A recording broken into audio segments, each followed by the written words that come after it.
Hey, how's it going, YouTube? How y'all doing today? Man, it's about 11:30 right now. I ended up getting some kind of an illness that's just making me real sleepy, and it's making my stomach hurt real bad. But I think I'm just about getting over it. I think I'm just about good to go. I ended up sleeping like 12 and a half hours last night. I don't know what's going on, but I think starting today, I'm officially good to go. I think. I had this thing for a few days, but I think starting today, I'm just about good to go. Here in about 2 weeks, I'll be putting animals back together. I am going to put them back together myself. If I see an opportunity, I don't really want to go to these preconditioned sales, because these preconditioned sales, it brings in a lot of people. It brings in a lot of people, and people are sitting there buying these cattle at abnormally high prices. So I don't really want to do that. I'm gonna put these animals together myself again. Then I'm gonna run them. I'm gonna precondition them myself. I should be starting here in about 2 weeks. I got all my debts paid back yesterday. I should have new credit lines open here pretty soon. I got animals that still need to go to market. I've made myself a lot of money. But here's one thing, you know. When I look at people, a lot of people, they blow up their failures a lot. A lot of people do, but when they do something good, they don't even hardly take a second look at it. Well, you know, when they fail at something, they really beat themselves up over it. But when they succeed at something, they don't really take that time to take a look at it and go, dang, I really did something. You know, I really did something. And me, when I do something good, I always make sure to remind myself, man, you did a real good job on this. You know, you need to acknowledge that. I always take time to look at things that I've done very well and be like, man, you did real good on this, you know. And me, I always say, because like when I look back at it now, the few things that I messed up on here and there, if I had let those things become the driving factor for my life, and I had given up on the cattle business and everything, I would have never gotten here right. At the very end was when I realized that I had done so drastically well for myself. There are a lot of people who run cattle on the planet, right? It's not just me. The cattle is a global market, and so anybody who is looking to participate in cattle, they are competing on a global stage. They are having to, you know, the cattle price is set by the global stage, right? It's not just me. You know, I don't set the cattle price. If the animal is a #1 medium frame, you know, this is a good example, but my animal last week that I sent to the market, that I was saying he looks like that little red steer, the red steer that I sent to market last week, I was like, oh, he's a medium frame, #1- type cattle. Well, I got $210 a pound on him at $750. And so that is exactly about how much a medium frame #1- animal gets in the market here in Texas locally. $2.10 a pound. That's almost exactly what a 1- medium frame a 1- medium frame animal gets here.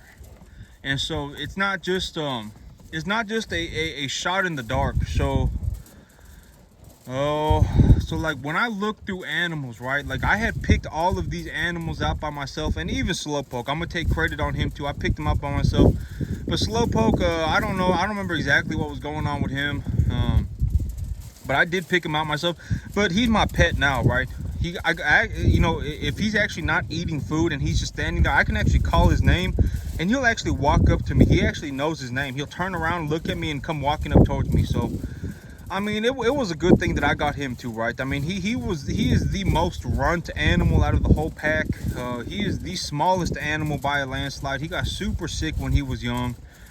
I mean, one of his eyes just kind of drift off to the side. I mean, but he's my pet, and so I even bought him, and you know, but these animals, but I mean, yeah, I'll have Slowpoke until I'll raise him as my pet. Because there was one time a few years, not a few years ago, a few months ago, maybe about a year ago, where I had a mama cow, and I actually had to sell her because I didn't have the money to raise her. You know, because like if I was gonna raise a cattle, if I was gonna raise a bovine, it's gonna cost like $50 a month just to raise the animal, just to keep it fed and all this stuff. And you know, and to feed a mama cow, it may cost like $75 a month, and I didn't have the money to do that, and I had to sell her.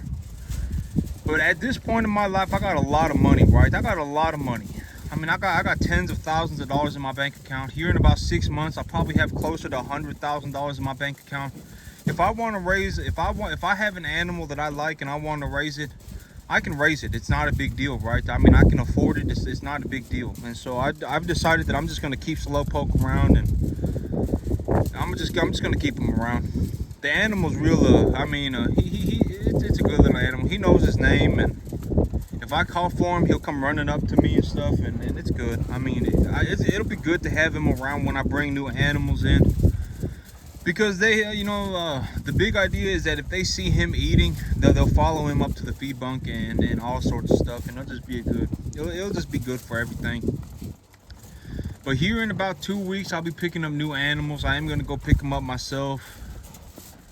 I'm going to start it all over again from the top, and I'm going to start making myself some money. But that's one thing that I realized at this point. You know, when I look at the things that I've accomplished at this point, when I look back at it now, it's easy to see. But, you know, I didn't realize that I was going to be so freaking good at this. I didn't realize that.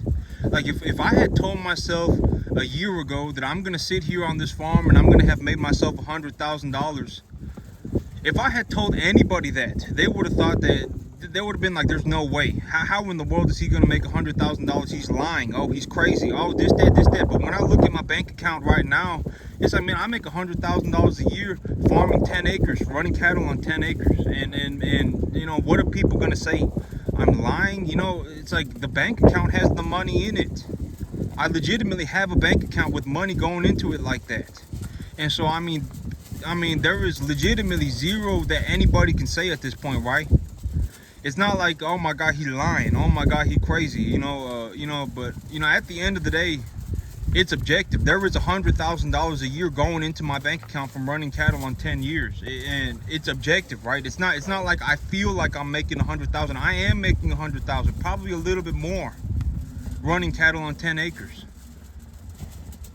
So, and this whole thing, I thought about it and I was like, you know what, the cattle market's been in a ripping bull market for the last year or so. And but I don't think that the bull market in cattle is the reason why I made so much money. Because here's the thing, right, is that there are a lot of people who run cattle, but I still don't know anybody, who else ran cattle on 10 acres and made $110,000. Almost nobody, right? I mean, it's still practically just me. How many people do I know that ran cattle that made $10,000 an acre? So if somebody had a 100-acre farm, they would have made $1 million. Who do I know that made money like that? Nobody. It's practically just me. Making $110,000 on 10 acres is very, very good. A lot of people, if they made $100,000 a year, it would change their life. If they made an extra $100,000 in 1 year, it would completely change their life. I mean, it is life-changing money. $110,000 a year, making an extra $10,000 a month, running cattle on 10 acres. If everybody could do it, everybody would be doing it. But the reason that almost nobody does it is because it is so freaking difficult. I mean, if I went back and people could follow me around watching what I had to do to get to this point, they would lose their mind. It was so hard. And this is my 15th year farming. It's not like I just showed up 1 year and started doing this. This is my 15th year doing this. It's not my 15th year running cattle, but it is my 15th year farming. And one of my biggest reasons why I was able to make so much money running cattle is because I was so good at growing grass. And here about next week, I would anticipate that there is enough moisture in the field, there's enough moisture in the ground, and the weather is going to be cool enough for my grass to start germinating.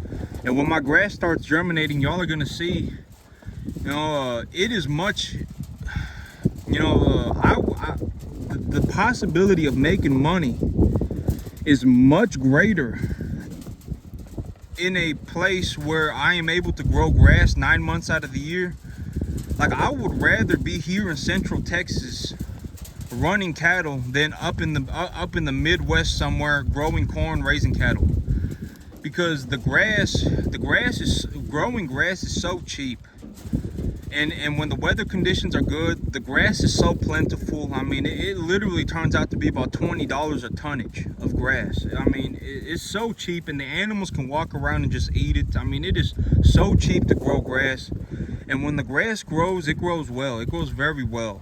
And so I would much rather be in a state running cattle on grass that gives me an opportunity to run cattle on grass than run cattle on corn. Because some of these states that grow a lot of corn, or most of these states that grow a lot of corn, they have these real high quality cattle. They're going to be in a couple of months, in about 2 months, they're going to be under a whole bunch of snow. When I'm growing grass here, they're going to be under a miserable amount of snow. And so, I would much rather run cattle on grass than on corn. Just because, I get a longer window to do it. The grass is so cheap. I don't have to worry about combining it or anything like that. I don't have to run machinery through it. I can just let the cattle out on it, and they will walk around and eat it themselves. And it legitimately turns into me. I have to invest about $20 per tonnage of grass that I grow. It's very, very cheap. And so, yep. And at the end of the day, if the cattle eat it and put on weight eating it, I make a lot of money. That's where I make a lot of money. When I make, $32,000 4 months out of the year on 10 acres, if I can make, which I do, that's how much I make right now. I make about $32,000 a month, 4 months out of the year on 10 acres. So I make about $110,000 a year here running cattle on these 10 acres.